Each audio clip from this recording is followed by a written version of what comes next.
Hello, you wonderful, sweet, beautiful people. Time has flown by since we last reacted to a Pink Floyd video, and I think that's an absolute shame because of the joy these reactions have given me, those Pulse concert reactions. At first, I thought we were gonna watch Shine On You Crazy Diamond. Let me double check if that is the correct name. Shine On You Crazy Diamond, yeah. But then I went through the comments on the High Hopes No Comfortably Numb reaction video, and it said actually mostly that I should react to Sorrow from the same concert.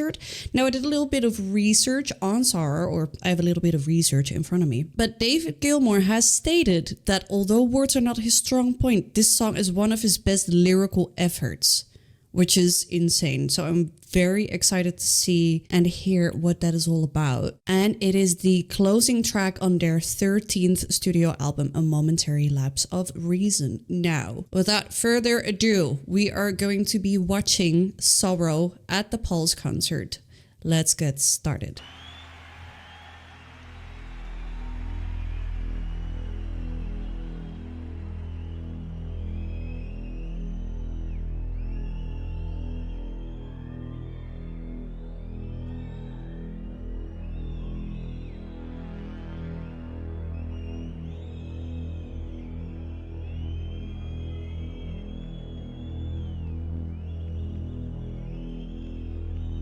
The crowd already going crazy.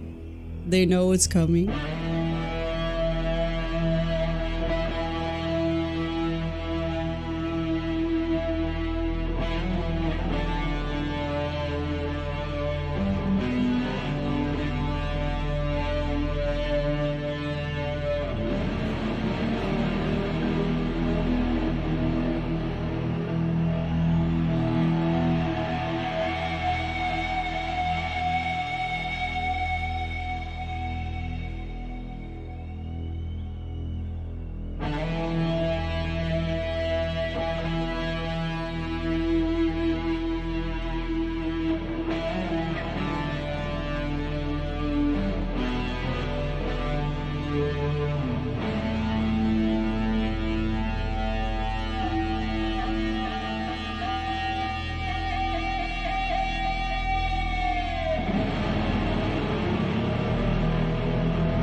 Notice how, what? That was 2 minutes and 40 seconds. I just sat here quietly for 2 minutes and 40 seconds. What is going on? Notice how this man, theoretically, he didn't play any like complicated notes or anything like that. The background was very quiet, but my attention was absolutely captivated by everything that was happening. These Pink Floyd songs managed to completely hypnotize me every single time. I was just, I can't believe almost 3 minutes have passed. Oh, the YouTube algorithm is not gonna like that. When that background sound came in with the bass in the background, it just completely finished whatever David was doing on the guitar. Just amazing.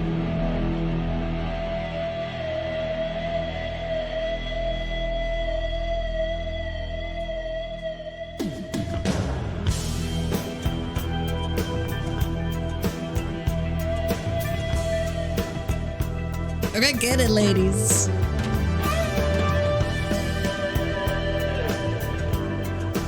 This is good. I like this.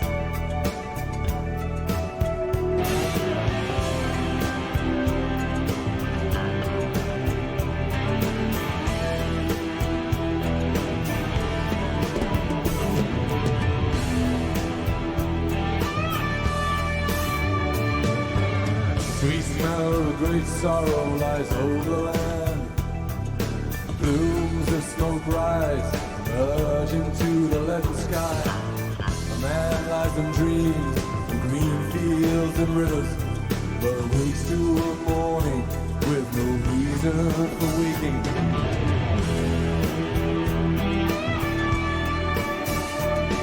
He's haunted by the memory of a lost paradise.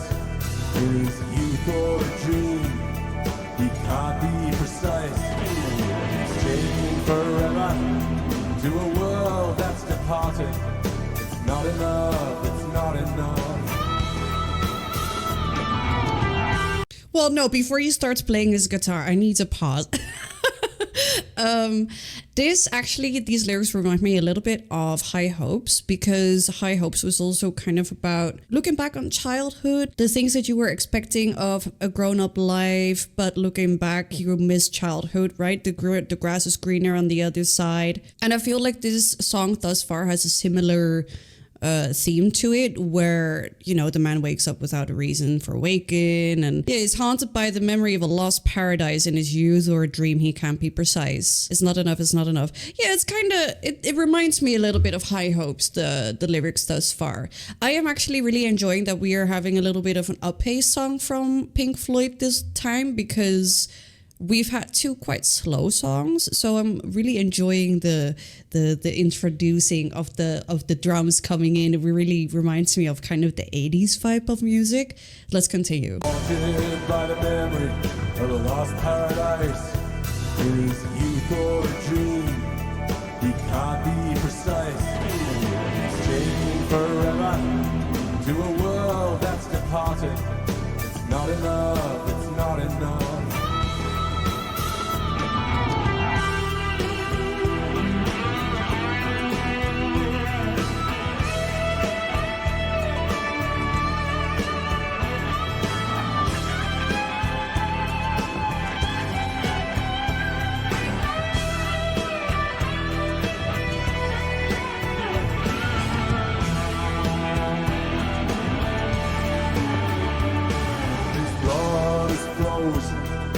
Curdled with fright, his knees have trembled and given way in the night. His hand is weakened at the moment of truth. His step has faltered.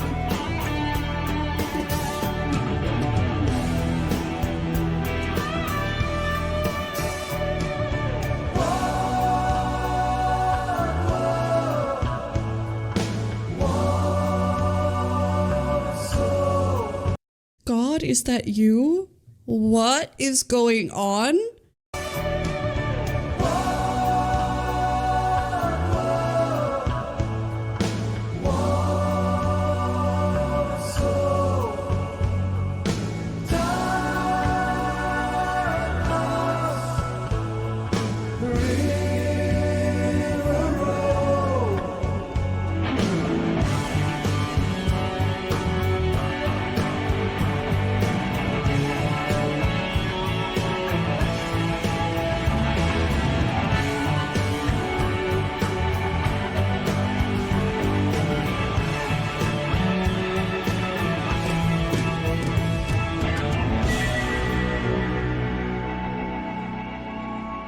I'm hearing some organs. I'm really enjoying that. I was suddenly reminded of when I heard High Hopes for the first time. I was completely entranced by it.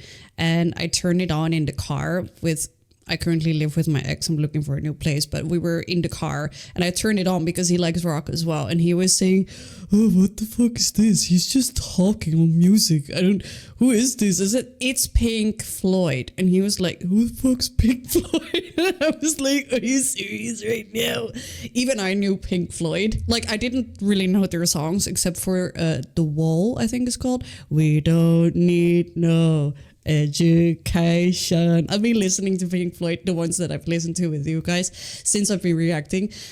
And anyways, and he was like, "Who is Pink Floyd and what is this man? He's just talking." I just felt at that moment I knew I made the right decision breaking up with that man.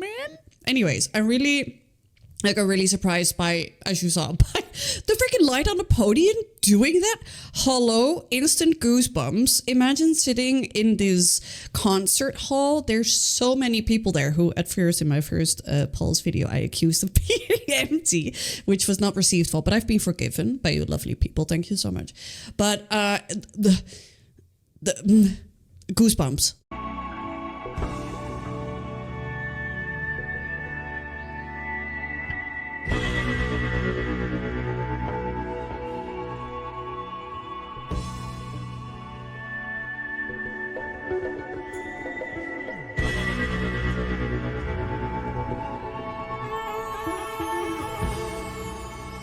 Echoing.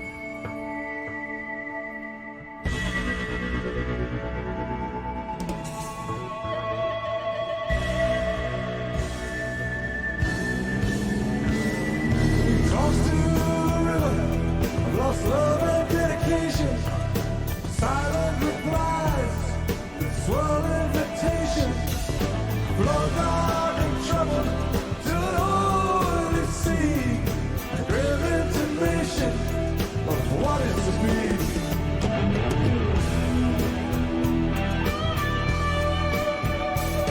There's an unceasing wind that blows through this night. There's dust in my eyes that blinds my sight. And there's a silence that speaks so much louder than words. The promise is broken.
This man has the ability to do a performance of 10 plus minutes and make it feel like you listen to a song of 4 minutes of length. The last part that we were looking at, I have a lot to say about that because I noticed a few things. Like I said earlier, I really liked the inclusion of the organ coming in because I felt like in High Hopes and Comfortably Numb, we did not have organ sounds, I think. So I really liked the sound of the organ in combination with the rest of the instruments and the sounds of the drums coming in. We saw a little bit of the bass player. There was a little bit of attention on the bass player. I really like that because bass players don't usually get a lot of attention. And he was a young bloke. Now, who is this young bloke playing the bass guitar? Because I know Pink Floyd is not in their 20s at this point. Let me find him again. Just had to stop for a second. This is actually a pretty cool shot of David Gilmour. There he is. Was the shortest shot. You know what? I give up. I think you know what I mean. Who's the young dude? Wait, shall I Google it right now? Paul's Concert bass player. The bassist for Pink Floyd's Paul's Concert was Guy Pratt. Oh yeah, because the previous bass player left the band. That is what a bunch of the songs were about, wasn't it? Because what was the name of that previous guy? It was something Waters. Roger Waters. Yeah. It's all coming back. Okay, but it makes sense because Guy Pratt, the current or the bass player in this video, was born on the 3rd of January, 1962. And this concert is from 95, I think. So it makes sense that he's like a young guy in his early 30s here. Filmed in 94. Okay. See, there was a young dude there. I think I made my point. And also, as always, I really love the simplicity of the lights, but I like that they turned it up a little bit for this one, but it's still not too over the top and not according to Pink Floyd style, as we have seen thus far at least, because the song is a little bit more upbeat. It's still not happy or anything like that, like the song is called Sorrow. But I like that they kept it simple. They kept it in theme with Pink Floyd. I was really enjoying how much the guitar, keyboard or organ player in this case, you could really see how much he was enjoying himself, and I really enjoyed that. But I feel like in every video he really seems to be enjoying himself, but here he was really like smiling all the way through it. The band seemed to be really happy to play this song. I don't know, I really liked it. And the light work, as I said, it was still revolutionary light work, extremely good light work, but not going crazy like lots of other rock bands do, where you're just having, a minor stroke just by watching all of these lights. What do I think the song is about? Lots of Pink Floyd fans say that I shouldn't try to interpret their music and that I should watch the movie The Wall. No, I still have not watched the movie The Wall because I am short on time. Okay, mommy has a job and she does YouTube on the side, and I have dogs and I have a house. Okay, I barely ever have time to watch movies, so I have unfortunately not put time into watching The Wall yet. But what I think the song is about, my interpretation, is about sorrow, all the sad things about growing up. Basically, he was talking about unrequited love. I feel like he was singing about. He was singing about being chained to what this life is like right now, or turned out to be. Yeah, the sweet smell of great sorrow lies over the land. Plumes of smoke rise and merge into the leaden sky. A man lies and dreams of green fields and rivers, but awakes to a morning with no reason for waking. One world, one soul, time past the river roll, and he talks to the river of lost love and dedication, and silent replies that swirl invitation, flow dark and troubled by an oily sea. Yeah, he is frightened of the grown-up life, and it sucks. That's my interpretation.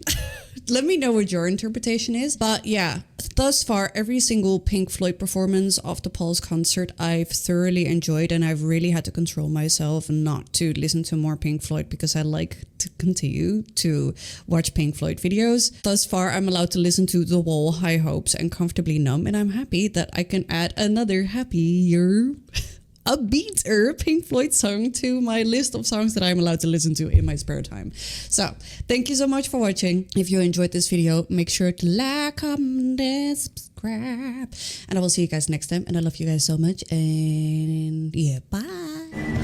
Tossed to the river, I've lost love and dedication. Silent replies, swirl invitations. float on.